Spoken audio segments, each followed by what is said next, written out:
2024년 한국인 최초로 노벨문학상을 수상한 채식주의자 소설을 10분 내외로 줄거리와 결말 속으로 들어가 보자. 한강 작가는 한국 문학을 대표하는 소설가로 감정을 섬세하게 파고드는 문체로 큰 사랑을 받고 있습니다.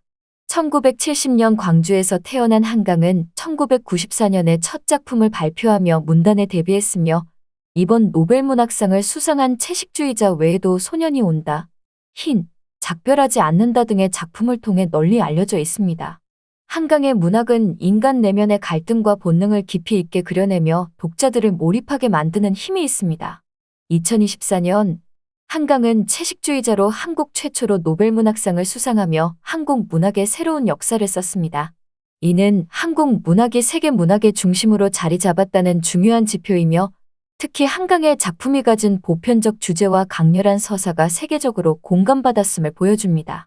한강의 수상은 단순한 개인적 성취가 아닌 한국 문학의 국제적 위상을 높이는 데 큰 기여를 한 사건입니다. 이 글에서는 한강의 대표작 채식주의자의 줄거리를 살펴보며 이 작품이 가진 주제와 의미를 분석할 것입니다. 이를 통해 한강이 어떻게 독창적인 시각으로 인간의 내면과 사회적 억압을 조명했는지, 그리고 그 과정에서 어떻게 한국 최초의 노벨문학상 수상자로서 자리매김했는지 이해할 수 있을 것입니다. 한강의 채식주의자는 인간 내면의 억압과 자유, 그리고 사회적 규범에 대한 복잡한 질문을 던지는 작품입니다. 주인공 영애의 갑작스러운 채식 선언으로 시작되는 이야기는 그녀의 정신적 변화와 주위 사람들과의 갈등을 통해 인간의 본성과 욕망, 자아의 해방에 대해 깊이 있게 탐구합니다. 소설은 세 부분으로 나뉘어 있으며 각 부분은 서로 다른 인물의 시점을 통해 영애와 그녀를 둘러싼 세계를 조명합니다. 이 소설은 단순한 이야기가 아닌 심리적, 철학적 깊이를 지닌 복잡한 텍스트로 한강은 이를 통해 인간이 사회 속에서 어떻게 억압받고 또한 자유를 찾아가는 과정을 강렬하게 그려냅니다. 작품은 영애라는 한 개인의 내면적 변화뿐만 아니라 그녀의 변화를 통해 드러나는 가족, 사회, 그리고 인간의 본성에 대한 다양한 측면을 탐구합니다. 일부 채식주의자 억압과 저항의 시작. 소설의 첫 번째 부분은 영애의 남편의 시점에서 시작됩니다. 그는 영애를 매우 평범하고 순종적인 아내로 묘사합니다. 영애는 남편의 눈에 비친 모습으로는 그저 주변을 배경처럼 채우는 존재로 남편은 그녀가 자신의 기대에 맞춰 살아주기를 바랍니다.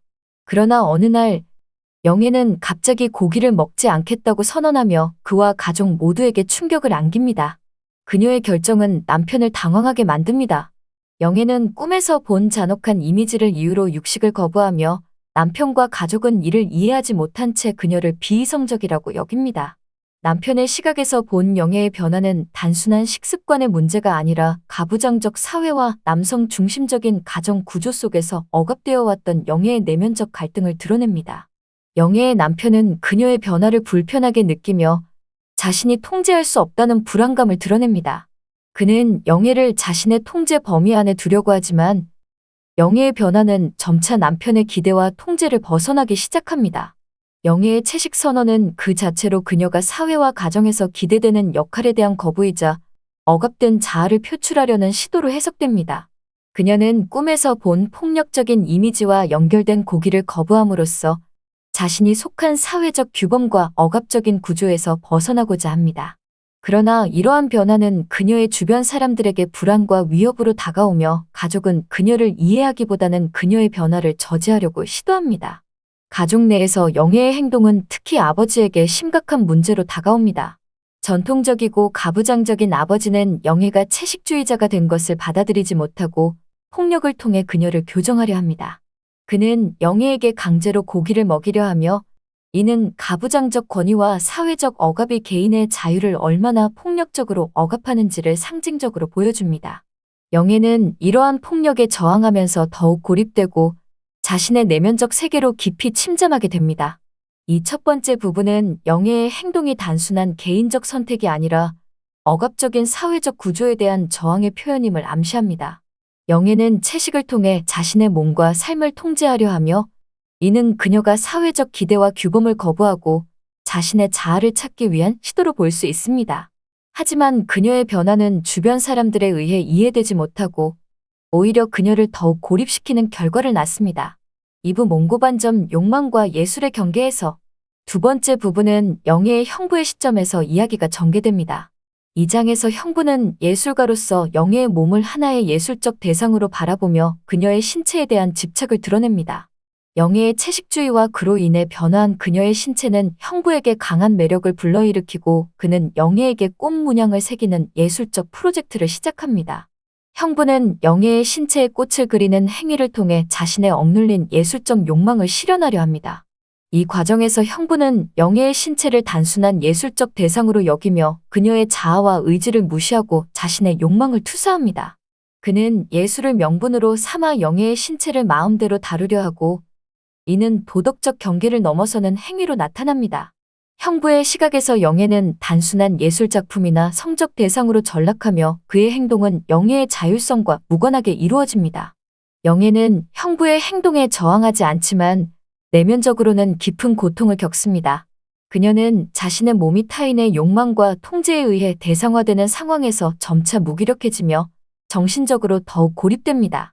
형부와 영예의 관계는 소설에서 매우 중요한 전환점으로 형부의 예술적 욕망이 영예의 신체를 통제하고 착취하는 방식으로 드러납니다. 이는 예술이 어떻게 인간의 욕망과 억압을 표출할 수 있는지를 보여주며 그 과정에서 도덕적, 윤리적 경계를 넘는 문제를 다룹니다. 형부의 시점에서 그려지는 이 이야기는 예술과 욕망의 복잡한 관계를 탐구합니다.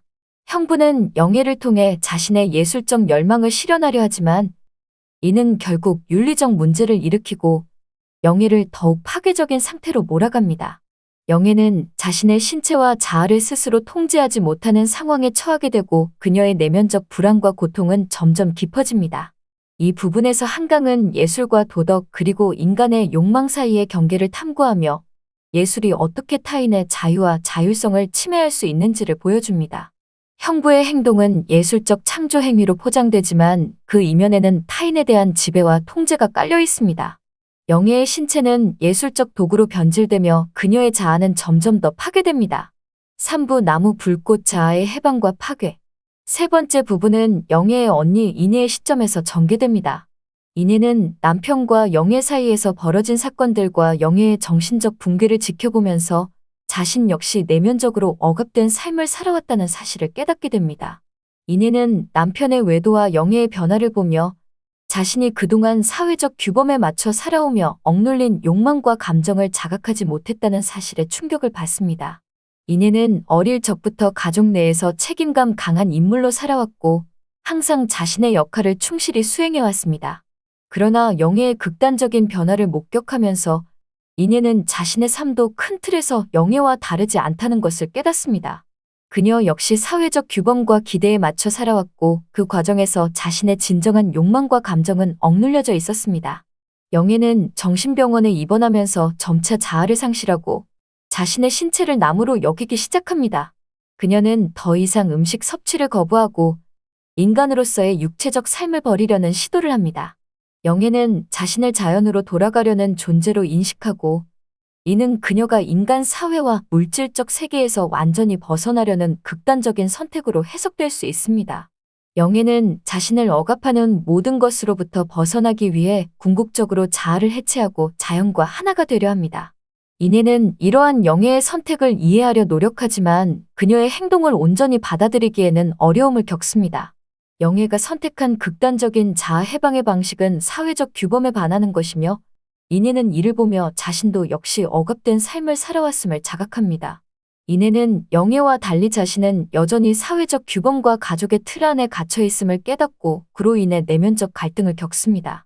영예는 자신의 몸을 나무라고 여기며 인간적 욕망과 물질적 세계에서 완전히 벗어나려는 시도를 합니다. 이는 영예가 자아 해방을 위해 선택한 마지막 방식으로 그녀는 더 이상 인간으로서의 존재를 거부하고 자연과 하나가 되는 과정을 통해 자유를 찾으려 합니다.